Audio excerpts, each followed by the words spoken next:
Hello all of you beautiful people, Jules here from That Film Theory. And as you might expect from a man who's been locked inside for the better part of, well, half a year, I've had a lot of time to watch films and a lot of time to think about them. And one of my favourite films that's ever been made is actually Jurassic Park. And after watching it again and again and again, a thought started circulating that what if John Hammond, the creator, benevolent and otherwise kind granddad of the park, is actually one of the biggest con men ever. Now, this is actually a theory that I spotted on Reddit, and after reading it for quite a while, I was like, yeah, there's a lot to support this. So what we did is we took this and fleshed it out a little bit more, and I'm now going to present to you why John Hammond might have completely faked Jurassic Park. To better explain, let's take a look at the character of John Hammond himself through the lens of the flea circus speech that he gives in the film. Now, you can pretty much learn everything you need to know about John Hammond from this scene alone, as he explains that the first attraction that he ever built after moving from Scotland to London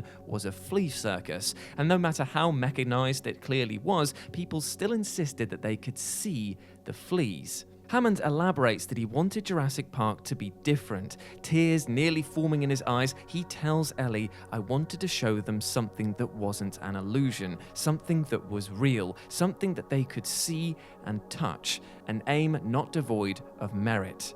Now, Ellie quickly responds by saying that Jurassic Park was a complete illusion. It was a fabrication. And you know what? She's completely right.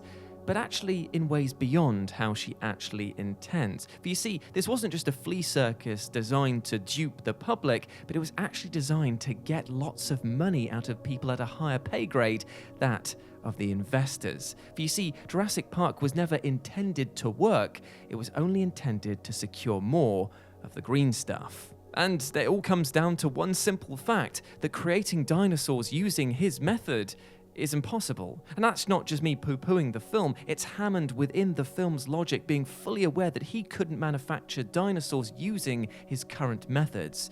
And it's one of the most commonly cited plot holes in this movie, that the practical impossibility of cloning dinosaurs by extracting their DNA from mosquitoes is just absolutely absurd, as not only would this be intensely difficult, but the sheer amount of non-degraded DNA that scientists would need to extract would be huge. That is a lot of amber-soaked mozzies that we're just expecting to dig up. And while it's often suggested that Hammond simply engineered artificial dinosaurs in a lab and then slapped the clone label on them for marketing purposes, that doesn't explain how he obtained the frankly absurd amount of funding that would be required to create the dinosaur experiments in the first place. Which is what leads us to the pachyderm portfolio. Now, this is a section that's not covered in the film, but is in the novel, and it explains that Hammond, before he started InGen, actually worked with a group that spearheaded a project to try and create a tiny elephant.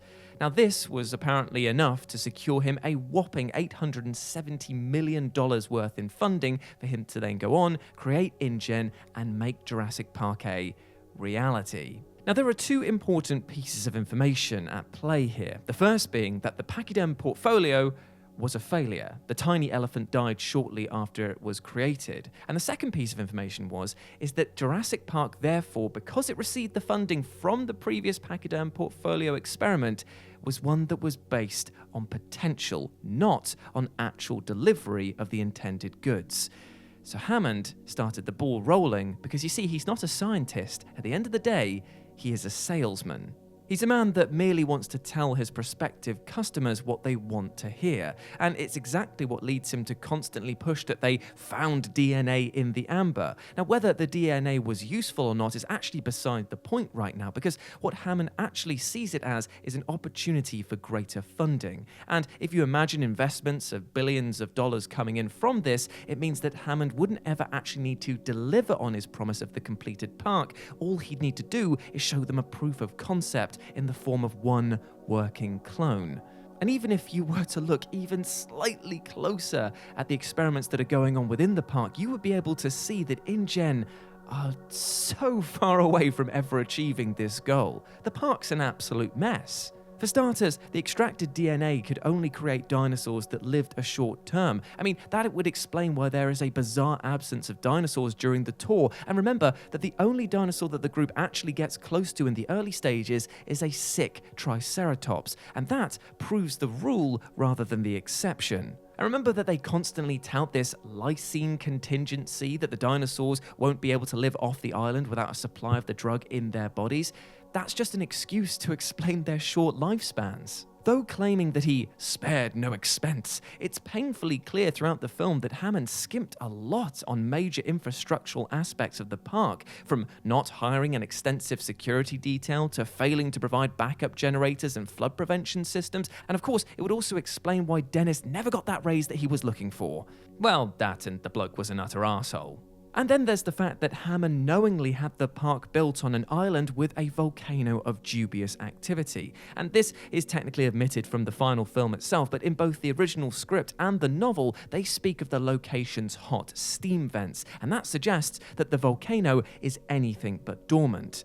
And while the volcano doesn't actually erupt until the events of Jurassic World Fallen Kingdom, it's tough to fathom why any right-headed businessman would dare build on such a volatile piece of land. And all of this lends credence to the idea that Hammond wanted this to happen. You see, if he put it on a volcano that he knew was going to erupt at some point and he had a dodgy set of goods that wasn't performing well, it could bury all of the evidence and he could just go, well, it was an act of God, nothing to do with me. Can I have some more funding, please? Ding, ding, ding, ding, ding, ding, ding, ding, ding. And what this amounts to is basically a park that was designed to fail from the off, but all of which could just be written off as accidents, thus keeping his name and his hands clean. However, that doesn't mean that he was able to keep his hands from being bloodied thanks to the events of the film. I mean, while he couldn't have predicted that Dennis would have kick-started all of the things that happened in the downfall of the park, it was clear that Hammond had his hand on the switch at all times and definitely was prepared for accidents to happen. In fact, it was pretty lucky that the escaped dinosaurs ended up removing his most difficult opposition, that being the lawyer Donald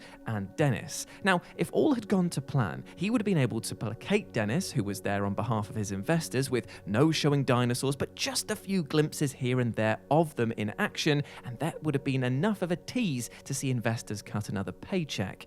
Then, once Donald had gone, Hammond could have then set the facility into meltdown, claim issues with them not having enough funding to properly staff or add in security countermeasures, and start anew with a bigger budget. Now, a rampaging T-Rex probably wasn't part of his plan, but it definitely worked in his favour at covering up his tracks. Because at its core, Jurassic Park was just a scam. Hammond's plot was to pocket as much of the research money as possible, creating just the scarcest facade of progress in order to appease his investors, while also exaggerating his expense. This would allow him to insure the island for far more than it was actually worth and claim a ton back in insurance payouts. Basically, Hammond cooked the books of Jurassic Park in order to line his own pockets from the huge bailouts that he would have received. He never intended on delivering a fully realized park. What he did intend to deliver was the world's most elaborate flea circus.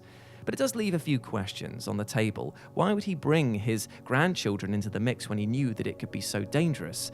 Well, it's here that unfortunately, possibly the most evil aspect of his character comes to the forefront. He did it because he wanted to convince everyone that he was a wholesome family man and not a shrewd salesman. It was another smokescreen. If Donald saw that he was surrounded by the love of his grandchildren and how it was appealing to that demographic, the key demographic that the park was trying to aim for, and you had the scientists either side saying, you know what, actually it's true what he's saying, it does work and we can vouch for it, then obviously Donald is going to walk away going, well, yeah, that seems to make a lot of sense, let's cut this guy another check.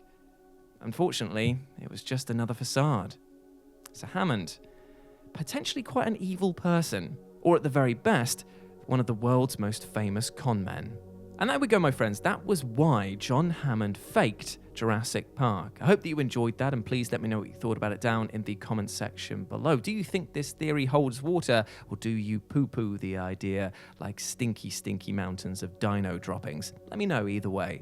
As always, I've been Jules. You can go follow me on Twitter at RetroJ0, or you can swing by Live and Let's Dice, my personal gaming channel where I do live streams every Wednesday and Sunday. It'd be great to see you over there. Hope you have a fantastic day, whatever you are getting up to, and spare no expense in treating yourself well, both physically and mentally. You are a massive ledge. Now go out there and smash it. But until then, I'll speak to you soon. Bye.